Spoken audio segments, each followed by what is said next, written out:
La psicología es la ciencia que estudia los procesos mentales, las sensaciones, las percepciones y el comportamiento del ser humano en relación con el medio ambiente físico y social que lo rodea. Pero antes, esto no se definía así. Para ver esa diferencia, vamos a recorrer por la vida de 10 grandes psicólogos españoles del siglo XX. Luis Simarro inició su estudio en medicina en 1868, año de fin de la monarquía borbónica. Él era republicano y pasó a ser miembro de la Junta Revolucionaria. Terminó su carrera, se licenció y le dieron el doctorado de medicina en 1875, al mismo tiempo que España estrenaba la restauración de la monarquía borbónica con Alfonso XII. En 1868 inició su estudio de la psicología científica y llegará a ser el primer catedrático de la psicología de la Universidad Española.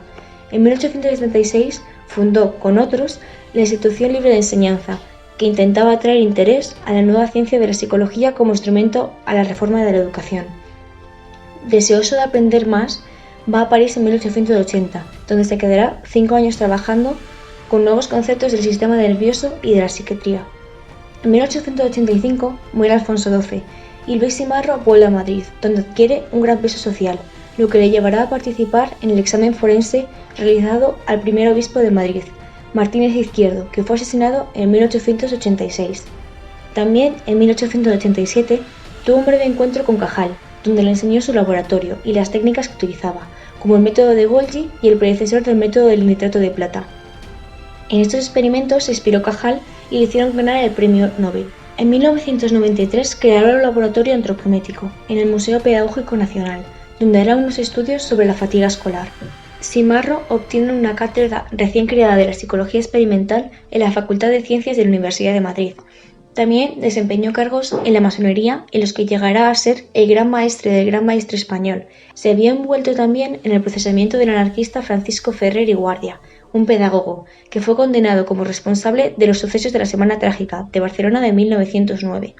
Muere en 1921 y donó la mitad de su fortuna para construir una fundación para promover el desarrollo de la psicología científica en España. Juan Viqueira estudió en Madrid en 1898, en la Institución Libre de Enseñanza. En 1901 se le detectó osteomielitis, enfermedad que modificó su vida entera y le obligó a viajar por el extranjero en busca de curación, lo que aprovechó para ampliar sus conocimientos. Tras licenciarse en filosofía, obtuvo una pensión de la Junta para la ampliación de estudios e investigaciones que le permitió hacer una larga estancia en la Universidad de Gotinga, Alemania, donde trabajó con Müller, en 1917.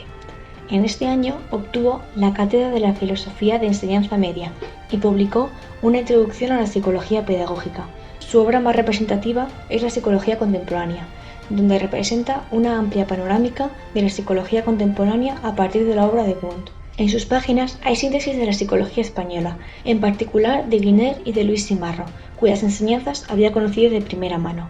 El peso de su enfermedad le impidió llegar a injertar en nuestro país la psicología experimental germánica de su época. Francisco Giner de los Ríos fue un pedagogo, filósofo y ensayista español.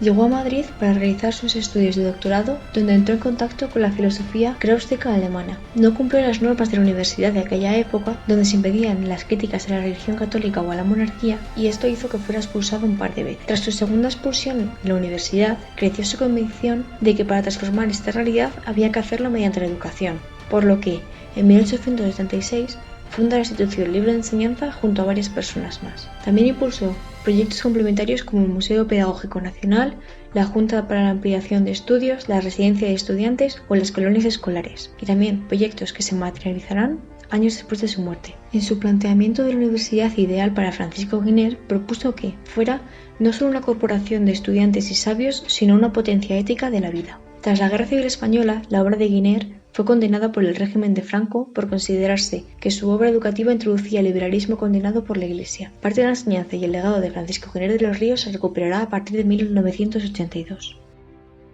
Don González Rodríguez Laforá obtuvo el título de doctor en medicina en 1908. Disfrutó de la beca que le dio la Junta de Ampliación de Estudios y se fue en 1910 a Alemania y Francia, trabajando al lado de grandes maestros. A su regreso y por indicación de su maestro, el doctor Achucarro, pasó a los Estados Unidos, donde fue nombrado histopatólogo del Manicomio Nacional de Washington, donde se quedó hasta 1912. A partir de entonces trabajó en el laboratorio de la Junta para Investigaciones Histológicas del sistema nervioso y en el de fisiología cerebral, adjunto al Instituto Cajal. Fue jefe del servicio de psiquiatría del Hospital General y profesor de la Escuela de Medicina Legal, fundador con Ortega y Gasset y Sacristán de la revista Archivos de Neurobiología y después de la Asociación Española de Neuropsiquiatría. Fue miembro de las sociedades de neurología de París, de la de Londres, de la alemana y de la americana, países donde su nombre ya era conocido y cotizado. Láfora escribió muchos trabajos y realizó investigaciones propias, con hallazgos originales que le dieron un gran renombre. En la práctica privada, como neuropsiquiatra, alcanzó un prestigio muy sólido.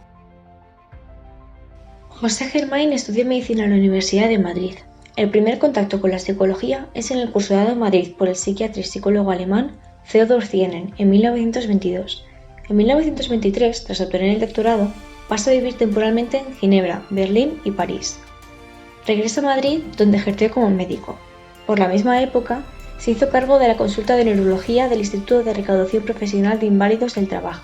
En el Consejo Superior Psiquiátrico ejerció como secretario en 1934. Ese mismo año fue a la Universidad de Cambridge con una beca donde trabajó con Frederick Bartlett. Participó activamente como redactor jefe en la edición de la revista de Archivos de Neurobiología desde 1926 a 1936. Tras su regreso a Madrid, el inicio de la Guerra Civil hace que se traslade a Suiza, Lovaina y de nuevo a París, para volver después a Madrid. Fue responsable de la publicación de la Revista General y Aplicada a partir de 1946. En 1948 dirige el Departamento de Psicología Experimental en el Consejo Superior de Investigaciones Científicas. Fue fundador de la Sociedad Española de Psicología en 1952.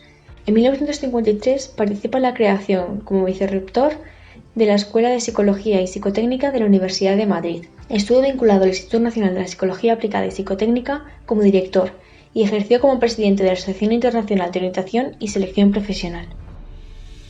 Acabada la Guerra Civil Española, estudió filosofía en la Universidad Complutense de Madrid. Al terminar, recibió una beca gracias a la cual estudió con Luis León Zurdenstone en Estados Unidos y más tarde en Bélgica. En 1948 se fundó el Departamento de Psicología Experimental del Consejo Superior de Investigaciones Científicas, con José Germain de director. En 1952 fue el primer secretario de la Sociedad Española de Psicología y al año siguiente secretario de la Escuela de Psicología de la UCM. A partir de 1957 fue catedrático de la Universidad de Madrid. La introducción del análisis factorial en España es una de sus aportaciones que le dieron más fama. Desde 1964 hasta 1974 compaginó su docencia e investigación entre la Universidad de Madrid y la Universidad de La Bonia. Este último año ingresó en la Real Academia de Ciencias Morales y Políticas.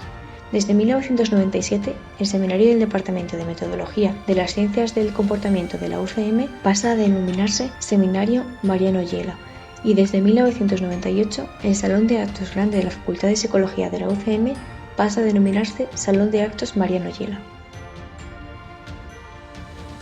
José Luis Pinillos, discípulo de José Germain y uno de los principales impulsores de la psicología en España tras la Guerra Civil. Fue doctor honoris causa por las universidades de Salamanca, de Comillas, por la Universidad Nacional de Educación a Distancia y por las universidades de Valencia, el País Vasco, Santiago de Compostela, Oviedo, Sevilla, La Laguna, Murcia y Salamanca. Doctor en Filosofía por la Universidad de Madrid y catedrático de Psicología de las Universidades de Valencia en 1962 y Complutense en 1966. Dirigió más de 120 tesis doctorales. Formó parte del Colegio Libre de Méritos desde su creación en 1986 y perteneció a la Real Academia de Ciencias Morales y Políticas, al Colegio de los Psicólogos de España y a la Academia Scientiarum et Artium Europei. A lo largo de su carrera investigó sobre diferentes campos de su especialidad, un trabajo científico reflejado en las obras como Introducción a la Psicología Contemporánea de 1962. Recibió, entre otras distinciones, el Premio Sociedad Española de Psicología en 1984,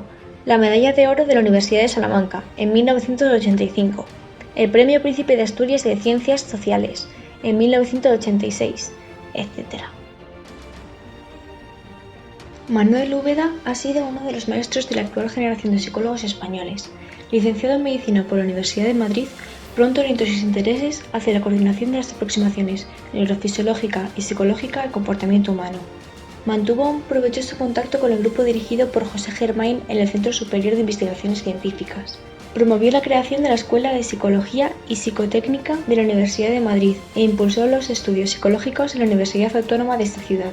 Sus contribuciones se plasman de un modo sobresaliente en el ámbito de la psicología fisiológica, materia que impartió en varias instituciones universitarias por las que fue requerido a lo largo de su vida. Miguel Sigán ingresa con 16 años en la Facultad de Filosofía y Letras de Barcelona, pero truncados sus estudios por la Guerra Civil, participa activamente en el frente de Teruel. Tras esto, conocerá en Francia a Piaget y entrará en contacto con la psicología industrial en Londres a principios de los 50. A su vuelta, se doctora en Madrid y él trabaja con Germain y Pinillos en la Escuela de Psicología y como psicólogo industrial. De regreso a su ciudad natal, ocupa la cátedra de Psicología de la Universidad de Barcelona, de la que es nombrado posteriormente vicerrector de Planificación y más adelante presidente del patrono de esta universidad. En la actualidad se ocupa de la dirección del Instituto de Ciencias de la Presidencia de la Sociedad Española de Psicología y es vicepresidente del Centre Mundial de Información sobre la Educación Bilingüe y la International Society of Applied Psychologists. Después de la guerra, terminé a trancas y barrancas la licenciatura en Filosofía e hice diferentes trabajos, fundamentalmente dar clases en Barcelona y en Santander. Rozaba los 30 años y hacía poco que había terminado la guerra en el mundo, cuando tuve la ocasión de pasar un año en Londres y allí, entre otras cosas, en la London School of Economics seguí un curso de Psicología Social del Trabajo. De regreso a Barcelona me trasladé a Madrid para leer mi tesis doctoral sobre la psicología del amor en la mística del siglo XII. En aquellos años solo la Universidad de Madrid podía otorgar títulos de doctor y por ello se llamaba la Universidad Central. Fue en esta estancia cuando formalicé mi incorporación al recién creado Departamento de la Psicología Experimental de CSIC. Pasará a la historia como padre fundador de la psicología en España. Él contribuyó a poner los cimientos de la psicología científica en nuestro país junto a otros de sus compañeros. La psicología es, al cabo, no una ciencia más, sino una técnica poderosa en el manejo de las conductas humanas. Si quiera o no, una psicología conlleva una imagen determinada del hombre y, si se nos apura, hasta una visión del mundo más o menos esbozada, más o menos esquemática. Eliodoro Carpintero Capell es miembro de la Real Academia de Ciencias Morales y Políticas y de la Academia de Psicología de España. Es catedrático de la Psicología Básica en las Universidades Autónoma de Barcelona, Valencia y la Complutense de Madrid, y es profesor en la Universidad a Distancia de Madrid. Es miembro fundador y el primer presidente de la Sociedad Española de Historia de la Psicología. Ha sido fundador de la División de Historia de la Psicología Aplicada en la International Association of Applied Psychology y presidente de la Federación Española de Asociaciones de Psicología. Es miembro de honor en el Colegio Oficial de Psicólogos de España y autor de más de un centenar de publicaciones que ha recibido premios y reconocimientos nacionales e internacionales. Gracias a todos estos autores hemos podido ver una evolución, ya que la psicología antigua estudiaba la vida, el alma y el entorno del ser humano, mientras que la psicología actual estudia el comportamiento mental, afectivo y la conducta de las personas. Y vimos como en el siglo XX la psicología pasó de ser un estudio metafísico a ser una disciplina formal, estructural o de fenómenos concretos.